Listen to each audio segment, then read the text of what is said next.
Le cardinal Lavigerie, un géant de l'apostolat, suite, chapitre 8, le baptême du sang. Fleur sacrée où la blancheur du lys s'allie à la pourpre du martyr, et qui les premières sont venues fleurir et embaumer ces déserts. La règle des Pères Blancs.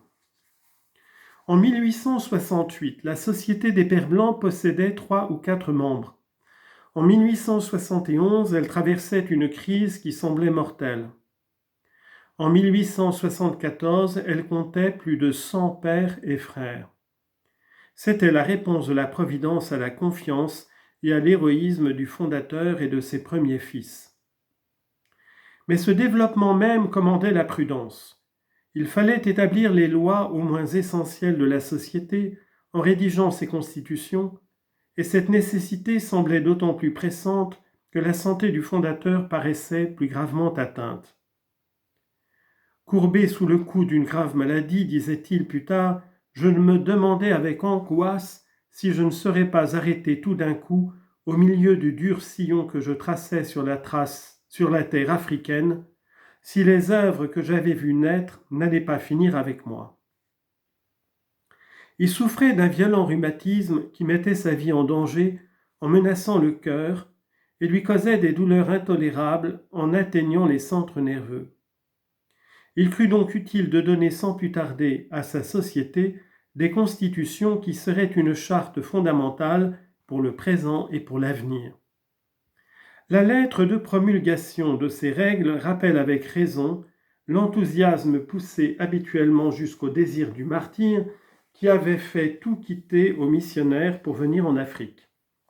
Un avenir très prochain allait justifier cette première pensée.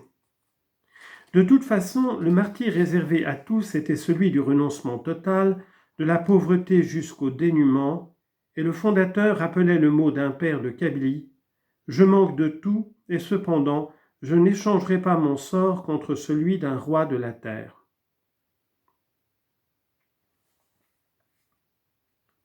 Il examine ensuite les comptes financiers. Plus de 500 000 francs de dépenses annuelles, ce qui est énorme, mais pas de dette, le pain quotidien assuré par la Providence.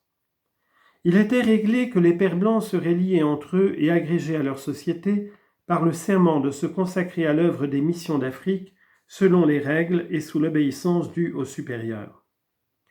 La conception primitive des moines laboureurs a dès lors complètement disparu. Elle pourra persister ici ou là dans une œuvre particulière et pour les seuls frères, mais l'idée fondamentale est bien désormais le ministère apostolique pour la conquête des infidèles d'Afrique. Tout concourt à cela, et pour y parvenir, il faut ne reculer devant aucune peine, pas même devant la mort. Une règle fondamentale et qui demeurera plus que tout autre intangible établie. On ne peut être envoyé en mission moins de 3 ensemble.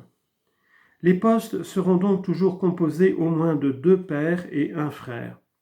C'est là une des caractéristiques très particulières de l'apostolat des Pères Blancs et qui devait assurer à leurs travaux le plus de solidité et de succès. La pauvreté à laquelle on ne s'engage pas par vœu devient cependant plus rigide dans l'application que dans certains ordres religieux.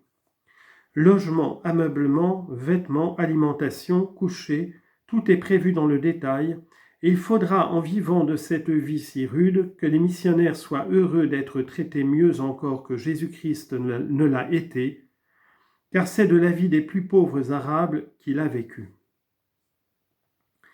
La piété sera l'âme de cette vie, oraison quotidienne, retraite annuelle de 8 jours en complet silence, retraite de 30 jours après 10 ans de mission, exercice quotidien devant permettre une vie intérieure profonde malgré l'abondance des travaux extérieurs. Dévotion à la Sainte Vierge à laquelle l'Institut est spécialement consacré. L'obéissance sera comme la vertu propre de la société selon les principes de la lettre de saint Ignace sur cet objet, et le fondateur précise les conditions dans lesquelles on s'examinera sur ce point lors de la retraite annuelle. Enfin, il est établi que le chapitre général est le premier pouvoir de la société. Il assure l'élection du supérieur général et de ses 2 assistants, nommés pour 3 ans.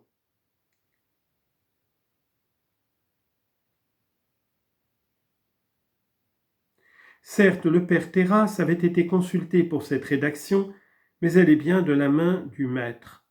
Monseigneur Lavigerie avait visiblement été inspiré dans ce travail, et les lumières de l'Esprit Saint, qu'il avait si abondamment sollicitées, ne lui avaient pas défaut. On lit en note.